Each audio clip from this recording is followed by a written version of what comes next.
But now to the talk, okay? So there are three words in there. Whole brain thinking, you probably have seen this in the website. Design, obviously you know design is a strength of McCormick. The key word in here is leadership, okay? You are not going to encounter the word leadership in almost any other school of engineering at this moment.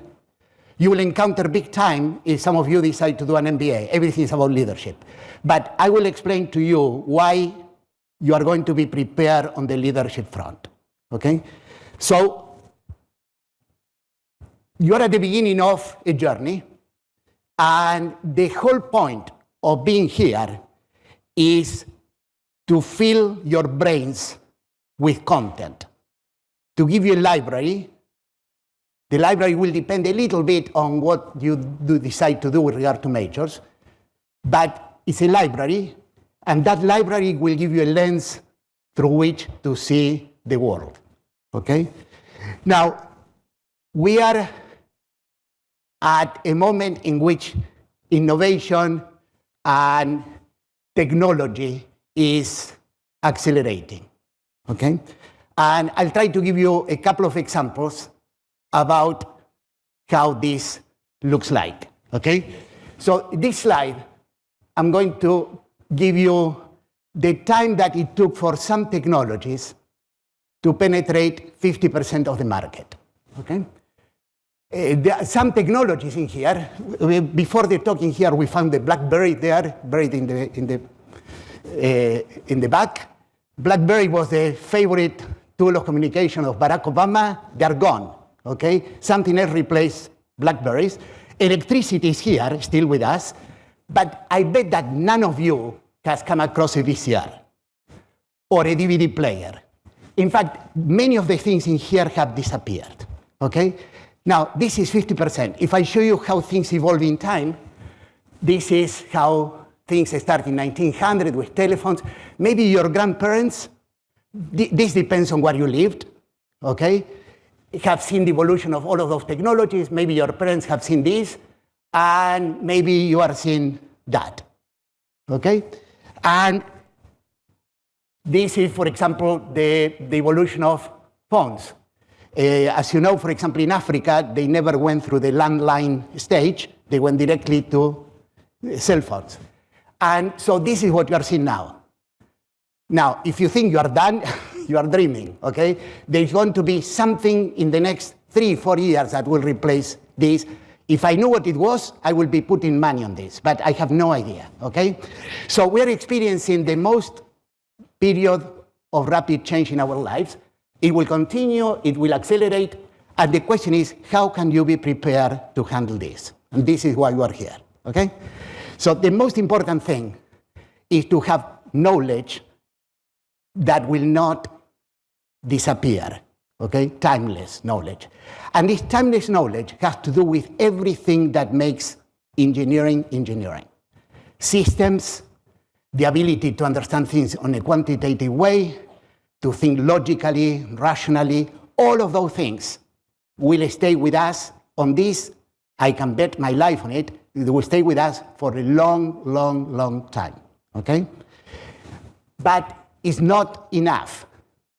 I mean, you can be fantastic on that timeless knowledge, systems thinking, quantitative thinking, rational thinking, but if you don't have the right attitude and viewpoint, you are not going to go that far, okay? You need this as well.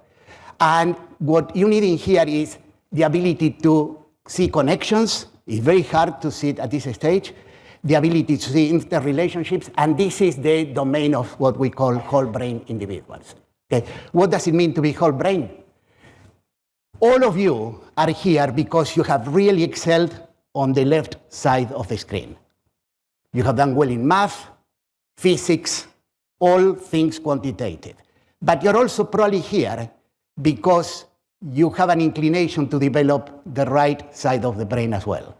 So with the left side of the brain, which is what most School of Engineering foster, you can solve problems, and what engineering gives you is the ability to solve problems, really.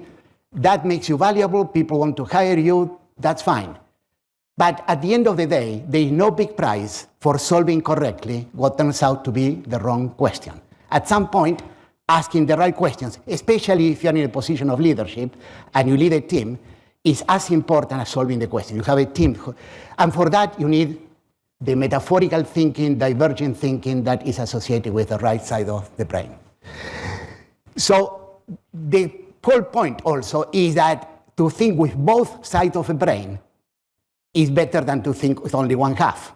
It's a broader set of ideas and possible creative spaces that you will have if you manage to augment left brain skills with right brain skills. So I'll give you one example here. This is sort of neuroscience moves very fast, and the brain is much more complicated than this, but these are results of they were done in San Diego. I think I see someone with a cap of San Diego here. With patients that have suffered massive brain loss. So to these patients, they show a figure like that one. It's called a Navon pattern. Navon was an Israeli psychologist. And as you can see, that's a letter H composed of little a's. Okay? The people who had only the left brain active, that's what they see. And the people who had only the right brain active, this is what they see. So in one case, you see details. In the other case, you see big picture. Of course, in life, you need to have both. You cannot go big picture directly. You have to know details before you go to big picture. So I'll give you some examples coming from art about the contrast with technology that we talk about, and give you an idea about how lessons can be transferred from one domain to the other one. There are lessons from technology and science that will transfer to art. There are lessons from art that will transfer to science and technology. So this is a series of lithographs done by Pablo Picasso, and this is the last one. However, unless you are really paying attention and looking at the dates in the left lower corner, the way that Picasso did this was the opposite of what I showed. This was the first, second, and eventually this is the last. So what's the point that we are trying to make here? The point that we're trying to make here is the world is full of complex issues. And out of that complexity, sometimes you can extract simplicity. But sometimes having an idea, the nugget of an idea, the idea can bifurcate in so many ways that you can see enormous possibilities. One example that I like to give, the first paper who uncovered the structure of the DNA, the last sentence was, it has not escaped our attention that the structure so proposed, the ability to copy itself, can have interesting biological consequences. Well, in some sense, all biotechnology depended on that little thing, but people didn't see it. So the idea is to go from complex to simple and simple to complex, and being able to see both and at the same time is essential. So that's the point that we try to make in there coming from art, and there are many ones that we can make in here. Now, let me just tell you about the thinking modes, because the thinking modes, the idea here is to compare in global, sort of broad sense, the thinking modes underlying art, technology, and science. So I'm going to use visual art, especially modern and contemporary art, to make the point. Okay? So why visual art? Because in visual art, the trail of an idea, the evolution of an idea survives. For example, here I'm showing on the lower right part of the picture is the final version of Guernica by Picasso. It's now at the Reina Sofia in Madrid, but on the top you see 3 sketches that sort of preceded the painting. In fact, there are 43 of these sketches before Picasso landed on what he thought it was the final version. Okay? But if I show you all of these paintings, I think it's between 1910 and 1988. They are by different artists. Actually, there are 2 paintings that are by the same artist. And I ask you, order them chronologically. Which one was first, which one was last, is very hard unless you have taken a course on modern art. The oldest painting, by the way, is the one on the lower left. The newest one is the Jean-Michel Basquiat on the top left. And the two that are by the same person are the one of the woman looking backwards and the completely abstract painting on next to her, the same artist. So within each of the artists, you can see the evolution, but if I see the final things, it's impossible to put them in the right chronological order. In fact, I could show you something that has more technology because technology has some kind of arrow of time. If I show you chairs, every architect and designer has had the compulsion of designing a chair. You can design a chair, but for your chair to be iconic, it cannot be like any other previous chair. I ask you to put these chairs in order, again, very, very tough, okay? But on the other hand, if I show you any example connected with technology, for example, everything there could be imagined as the ability to record information, starting with vellum and papyrus and fountain pens and pencils, going to the lower right on, I don't know, what symbolizes the cloud, for example. In here, even if you were coming from outer space and be able to ask a few questions, you could say what's first and what's second, okay? But technology has little jumps and also bifurcations. For example, these two Harley-Davidson bikes are in the Harley-Davidson Museum north of here in Milwaukee. In the 1912, you see Harley-Davidson with one cylinder and a leather belt. And in the 1913, they went to the two cylinders, and that lasted until now, and chain belt. So, but even if you're amazingly good in designing combustion energy bikes, that doesn't help you when bikes go electric. You have to start from the beginning. This is also Harley-Davidson, but it's an e-bike. Besides the fact that it has two wheels and a chain and that kind of things, nothing of the other things helps you in designing this kind of bike. So technology is more haphazard. But in everything, and curves like this you are going to see in many contexts, a technology starts, it's not very clear what is it starts maturing, becomes rapidly evolving, and then it saturates. It happens to everything. Every phone now looks the same. Okay? After a rapid evolution, they all look the same. So you have that sigmoidal curve, and in technology, you don't expect for one technology to run its course before you have an idea of a technology that will replace that technology. And eventually, they become successive evolutions like that, and that's kind of more like science. But art, and I did not go into this in detail, art is more like this, especially now. So that's, in a nutshell, art, technology, and science, how they evolve. So in art, and I'm quoting here the art critic from the New Yorker, he said that the last recognizable periods in art were the modern, postmodern, and post-postmodern, and then those movements disintegrated, and it has been pretty much one dumb thing after another one ever since. And that's what I try to represent by those curves. So this, in one slide, is what I try to convey there. So in science, science has been open source since the creation of scientific journals. You write a paper, you have to quote your sources, you build yourself standing on the shoulders of giants. That's a phrase from Isaac Newton. I did what I did standing on the shoulders of giants. In technology, the only reason to stand on the shoulders of an elder giant is to crush the elder giant. If you have ideas for companies at some point, your goal will be to crush the people who preceded you, just to replace them, okay? And in art, especially now, it's a bad idea to stand close to anybody. Derivative is a good thing in technology. Things are mixes and remixes, but derivative is very bad in art, okay? So the question is, can you order things in time?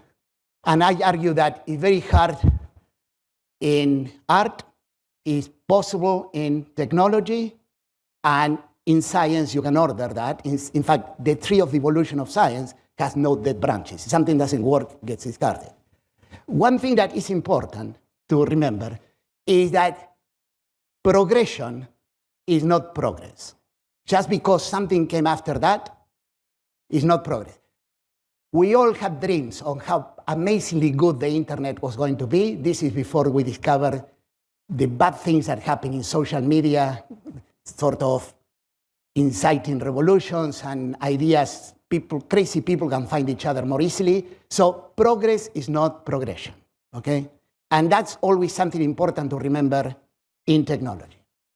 So a few lessons that cross domains. I'll pick a couple from art, just to make the point. So in here you see 6 sketches that a French painter of name Matisse did before producing this painting, which is the final one. Is in Russia, in St. Petersburg. There is another version of this at the MoMA in New York. So this was produced by those sketches. But Matisse, as great of an artist as he was, one of the top in the 20th century, sometimes he went to the studio and was not probably particularly inspired. So what he painted was what he had in his studio. In his case, he did a painting of a painting. And in here you see again the painting of the painting inside. So what's the lesson in here? Which is the misconception that most people in science and technology have about art, and vice versa. People in art, they think that people in science and technology, engineering, are cold, rational thinkers, dispassionate. They don't see the passion driving people. On the other hand, we tend to think artists inspired, okay? Inspiration is overrated, okay? If you want to find yourself doing something really good, you constantly have to be doing things. That's the point, okay? The other thing that I want to mention, this again, Picasso, at about 15, 17, maybe 22. By the way, you can see that the evolution is not very clear in here, and about 40. In here you have Malevich. He was a Russian constructivist. This is an early Malevich. Malevich a little bit after that. And this is what Malevich ended up doing. And if you think that there is nowhere to go after this, the answer is yes, it is. That's what he ended up doing, okay? So the point of this is that start with a solid grounding. This is what you are starting here. But if you ever want to do something really new, you have to learn the craft, and at some point, set it aside. Otherwise, you'll be copying what other people have been doing. This is easy to say, not easy to do. So, what's a McCormick system? How is that we are going to fill your library to give you the lens to see the world? Our entry point is design thinking and communications. Next week, you will be divided in teams of 4, and you will be thrown a question that has no clear answer, and you will work on that, okay? So the crucial difference in between us and most other places out there is that in typical engineering places, you consume knowledge, and then at the end, you are told, this is what you can do with it. You consume, then produce. Now, if you are trying to become a writer or a painter, you don't take courses about theory of painting 2, theory of painting 2. You start by painting. You learn to write by writing. So in here, what we are going to do is switch that. And the way to sort of glue things together, in there I have science, technology, and art. with the words that somehow loosely describe each of the domains. Science with discover, technology with invention. Those are pretty clear. Art, I put creation, but artists will put many other words. Reveal, transform, provoke. There will be many other words with art. And the things on the left are the left brain skills, the analytical thinking, the rational thinking. On the right, the things that are more metaphorical thinking, divergent thinking, creative thinking, artistic, if you want. Design covers from art to technology, and engineering will cover from science to technology. And in here, with the two together, you cover the whole spectrum of things. That's the important thing. So the classical engineering programs is consume, produce. But in here, what you'll have the opportunity is to encounter courses that intertwine you with almost every other part of Northwestern. You will have courses in which your classmates could be from anthropology, sociology, communications, also from the business school, the law school, the medical school. And those courses are the ones that they are all managed by McCormick, but they are university-wide. They have names like what you see there. For example, the first one in there historically is Innovation Medical. It's the only one that is, the composition is sort of established by decree. All the other ones have free market. You want to take the course, you put your name, there you are. Innovation Medical, just to explain, it was to McCormick, could be grad or undergrad, to Kellogg, business, to medical students, and to law school students. A team of 8 will go into the hospital, will shadow a surgeon. Surgeons are closet inventors. They don't have time to invent things, but they have ideas. You can follow and see what they do. And the goal of the team is to uncover a space that will represent an innovation. It could be a gadget, it could be a process innovation. That's all the other ones, energy, transportation, all the other ones in there is anybody from Northwestern. Typically, the courses may have 1/3 of students from McCormick. The other thing, and this is very, very hard in here, is it's very hard to give you a blueprint with all the connections you can possibly make.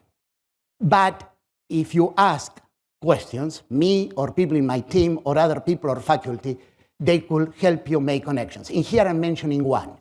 So Anna Kuzmanich is an accomplished designer. He works in the theater department. She did the costumes for an opera, Eurydice, in the Metropolitan Opera in New York. She wanted the costumes. Eurydice is sort of sucked by the underworld. So she wanted the costume starting white, becoming darker and darker and darker. And so she wondered how to do this. She landed on me. And I connected her actually with someone in chemical engineering, of all places. But then I discovered that one of our students had actually been connected with her. Is the fellow standing there with the mask. The one on the right, that's Anna Kuzmanich. So how this student discovered Anna, I have no idea. But actually, another woman from computer science had also worked with Anna. So in here, there are lots of possibilities, but it's very hard to give you a listing of all the things out there. The whole thing is you are curious, look at the system, try to develop connections, ask questions, okay? So this whole brain network that we're talking in here consists of many possibilities. At the bottom of this is the design thinking and communications. That's the entry point. There are the whole bunch of courses that I mentioned on the left there, the innovation classes, entrepreneurship is in there. There is a Farley Institute of Entrepreneurship and Design, that's McCormick, but serves the university. Design is with Siegel, which is, again, McCormick, but serves the university. And then there are all of those components, okay? We have interactions with the Block Museum of Art on campus, lots and lots and lots of possibilities. It's very hard to give you a flow chart with everything that you could be doing. Depends on your own desires and initiative. So design, thinking, and communications is the entry point. Now, So far, I have been talking about whole brain thinking and design. The word leadership I mentioned in there, I have not mentioned it yet. But DTC is about learning leadership skills. It's not like the course has that name, but this is the table that the Wall Street produced, I think in 2016. They spent here, the course attracted attention from someone in there. They spent 2 days in here talking with the students, and they produced this full-page article in the Wall Street. We did not give them the table that they put in there. By the way, I think that Professor Berhardt will be able to give you references to many of the things. Just email them, like the PDF of this article. So what you learn in there? In this course, in DTC, you will have a client. The client will be someone real. The example I give almost every time in here, because it's a good one, is a mother and a child. I have no idea what projects you're going to get, but this was one example in the past. The child, actually a 10-year-old boy, was born without arms. And the mother wanted the boy, and the boy wanted to be more independent. The question is, how can you propose solutions for him to be more independent? So each team of 4 will have to present 3 alternatives to the clients, in this case the mother and the child, in such a way that the clients can say, you know, about proposal A, we really like it, but not that part. B, yeah, we appreciate the effort, but it's not for us. But we like this part of C. And so you'll evolve. All of you will present a solution. Some of them will be better than the other ones. The idea is that you all will be lifted. The whole point of how selective the admission in here is, you will be lifted by your classmates. You are not competing with them. You are collaborating with them, okay? So, but all of these things, creativity, empathy, teamwork, brainstorming, risk-taking, humility, by the way, resilience, because not everybody will tell you, wow, this is the best thing we've ever seen from anybody. People will give you real feedback. All of these things are things that are essential to leadership. And this will mark you for life. You are seeing this at the beginning, but this is something that I warranty you, 5 years down the road, this is what will stay also with you. So getting to the next level in the journey here, it's important to understand how other people think. Without that, it's very hard to establish communication. You need to be adaptable. And sometimes you need to be able to reconcile opposite viewpoints. Maybe in the ideas discussing in DTC, you'll find 2 ideas that are diametrically opposed to each other. And the idea is to contemplate them and come with a good decision. But nothing happens without this, okay? I think I can teach people how to be more creative. It's very hard to teach people how to be curious. I think you have to force yourself to be curious. And this is when I made the point of Anarchos Manage and theater and exploring this an enormous amount of things in the landscape of Northwestern. You just have to be curious. I know it's going to be tough because you are going to be having course, but whenever possible, try to pay attention to this broadness. So we are here to equip you with a library. The library is for the long haul, contains timeless skills, and this library will give you a lens through which you can see the world and move forward, okay?